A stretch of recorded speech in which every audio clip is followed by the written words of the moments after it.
ঐতিহাসিক অত্যন্ত গুরুত্বপূর্ণ বগুড়া জেলায় এবং বিশেষ করে আমাদের সবার প্রিয় আপনাদের সন্তান নূর মোহাম্মদ আবু তাহের ভাইয়ের নির্বাচনী প্রচারণার অংশ হতে পেরে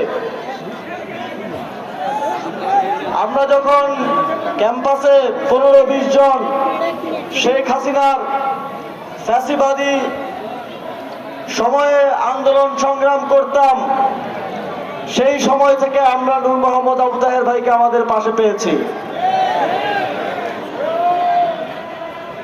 আমরা দেখেছি তিনি বিভিন্নভাবে এই ফ্যাসিবাদী শাসনের বিরুদ্ধে তার লড়াই চালিয়েছেন।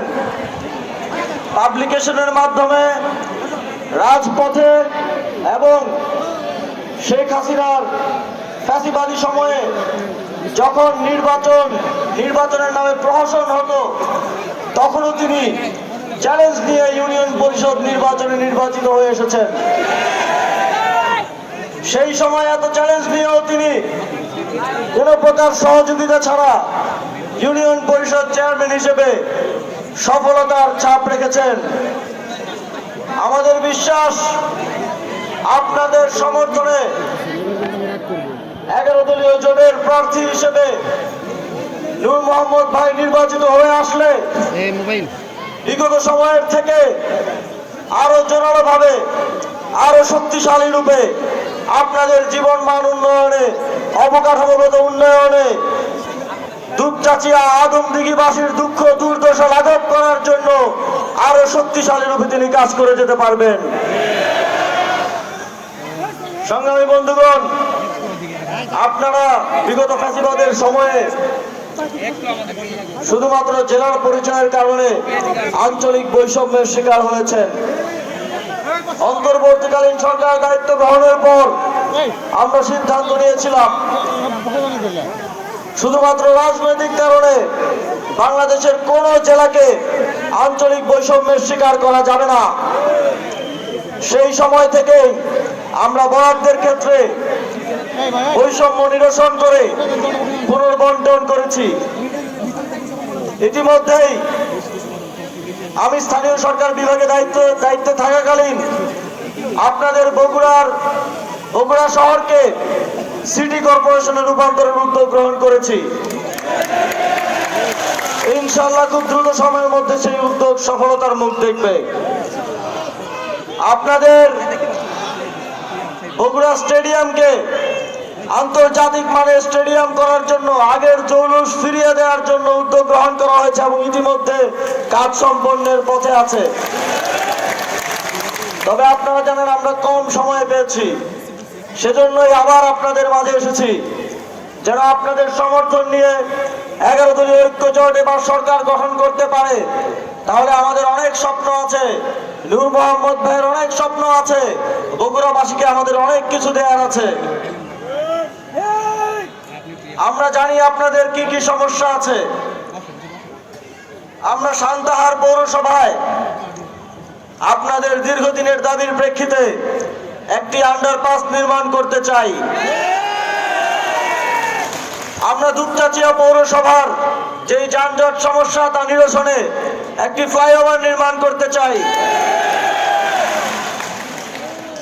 আমরা এই অঞ্চলের কর্মসংস্থান বৃদ্ধি এবং অর্থনৈতিক স্থিতিশীলতার জন্য কলকারখানা স্থাপনের মাধ্যমে শিল্পায়ন করতে চাই। আমরা 11 দলীয় জোট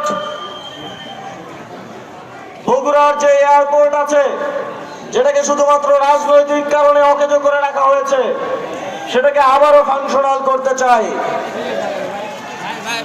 আমরা বগুড়ার মেধাবী সন্তানদের জন্য বগুড়ায় একটি বিশ্ববিদ্যালয় প্রতিষ্ঠা করতে চাই। আপনারা যদি 11 দলীয় জোটকে নির্বাচিত করেন, বগুড়া থেকে, টেকনাফ থেকে তেতুলিয়া, বাংলাদেশের জনগণের সমর্থন নিয়ে যদি আমরা নির্বাচিত হয়ে আসতে পারি, তাহলে আমরা আমাদের সকল প্রমিস, সকল কমিটমেন্ট বাস্তবায়ন করবো ইনশাআল্লাহ। দেখছি দুঃখজনক ভাবে হলেও কোন কোন দল মাত্র 17 মাসেই 17 বছর তাদের সাথে কি অন্যায় অবিচার হয়েছে সেটা ভুলে যাচ্ছে। রাজনৈতিক হীন স্বার্থে তারা শত্রুকে বন্ধু করে নিচ্ছে। আমি বিএনপির চেয়ারপারসন তারেক রহমানকে উদ্দেশ্য করে বলতে চাই, আমরা আপনার বিভিন্ন জায়গায় সাক্ষাৎকারে দেখছি আপনারা আওয়ামী লীগকে, শেখ হাসিনাকে ফিরিয়ে আনার বিষয়ে পজিটিভ বক্তব্য দিচ্ছেন। আমরা জিয়াউর রহমানকে পছন্দ করি জাতীয়তাবাদী নেতা হিসেবে। বাংলাদেশকে তিনি প্রথমবারের মতো পৃথিবীর বুকে মাথা উঁচু করে দাঁড়াতে চেষ্টা করেছেন, কিন্তু তিনি একটা ভুল করে গেছেন। তিনি শেখ হাসিনাকে বাংলাদেশে ফিরিয়ে রাজনীতি করার জন্য পুনঃপ্রতিষ্ঠা করেছেন। বাকশাল প্রতিষ্ঠা করে বাংলাদেশের জনগণের অধিকার হরণ করার পরও আওয়ামী লীগকে আবারও বাংলাদেশের মাটিতে তিনি এনে দিয়ে গেছেন। তার খেসারত এই দেশের মানুষকে দীর্ঘদিন ধরে দিতে হয়েছে। 40টি বছর এই দেশের মানুষকে শেখ হাসিনা ফিরে আসার, আওয়ামী লীগ ফিরে আসার কষ্ট ভোগ করতে হয়েছে। আমরা দেখেছি বেগম খালেদা জিয়াকে তার জীবনের শেষ সময়গুলো কত কষ্টে কাটিয়ে মৃত্যুকে বরণ করে নিতে হয়েছে। আমরা দেখেছি আওয়ামী লীগের সাথে ষড়যন্ত্র করে 11-11 সময় আপনারও মেরুদণ্ড ভেঙে দেওয়া হয়েছিল। যদি আপনি আবারও শেখ হাসিনা কিংবা সজীব ওয়াজেদ জয়দের ফিরিয়ে এনে যদি মনে করেন যে সাময়িকভাবে আমাদেরকে 11 দলীয় জোট, জামায়াতে ইসলামী, এনসিপি সহ যারা আছে তাদেরকে একটা রাজনৈতিক প্রতিদ্বন্দ্বী দিয়ে আটকে রাখতে চান, এটা হবে আপনাদের ভুল ডিসিশন। আপনার বাবা যেই ভুল করেছে আপনি সেটার পুনরাবৃত্তি করতে যাচ্ছেন।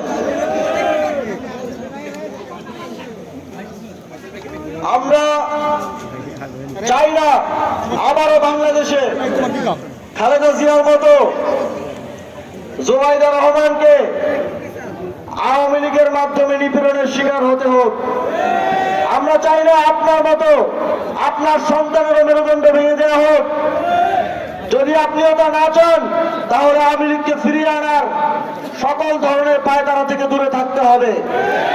আর যদি আপনারা তা করেনি তাহলে আগামীর বাংলাদেশে আমরা তো আরো দীর্ঘদিন রাজনীতি করবো ইনশাআল্লাহ।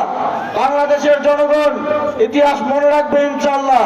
যদি সেটা আপনারা করেন তাহলে যখন আবারও আপনার পরিবার বা আপনাদের নেতাকর্মীরা আওয়ামী লীগের অত্যাচার অনাচারের শিকার হবে, তখন কিন্তু আমরা আপনাদের পাশে দাঁড়াবো না। তখন কিন্তু আমরা রাজপথে বিগত সময়ের মধ্যে সরব থাকবো না। আপনারা যদি ভুল করেন সেই ভুলের কর্মফল আপনাদেরকেই ভোগ করতে হবে। সংগ্রামী বন্ধুগণ, জুলাই গণঅভ্যুত্থানের মধ্য দিয়ে মানুষের ভোটাধিকারের যে সুযোগ তৈরি হয়েছে সেই সুযোগ বাস্তবায়ন করার, তাদেরকে নিরাপদে ভোট দিয়ে ভোটাধিকার প্রয়োগ করে তাদের পছন্দের নেতৃত্ব বাছাই করার জন্য 11 দলীয় জোটের নেতৃবৃন্দকে, আপনাদেরকে, আমাদেরকে ত্যাগ স্বীকার করতে হবে। আমাদেরকে 12 তারিখ প্রস্তুত থাকতে হবে যেন একজনও কেন্দ্র থেকে ভোট না দিয়ে ফিরে না আসে। যদি কেউ ধানের শীষে ভোট দিতে চায় নিরাপদে যেন সে ভোট দিয়ে আসতে পারে, আমাদের নিশ্চিত করতে হবে। বাংলাদেশের জনগণ মুখিয়ে আছে 11 দলীয় জোটকে, জুলাই গণঅভ্যুত্থানের পক্ষের শক্তিকে, ন্যায় ও ইনসাফের পক্ষের শক্তিকে ভোট দিয়ে বিজয়ী করার জন্য। এটা আমাদের দায়িত্ব, ন্যায় ও ইনসাফের পক্ষের সকল নেতা কর্মীর দায়িত্ব।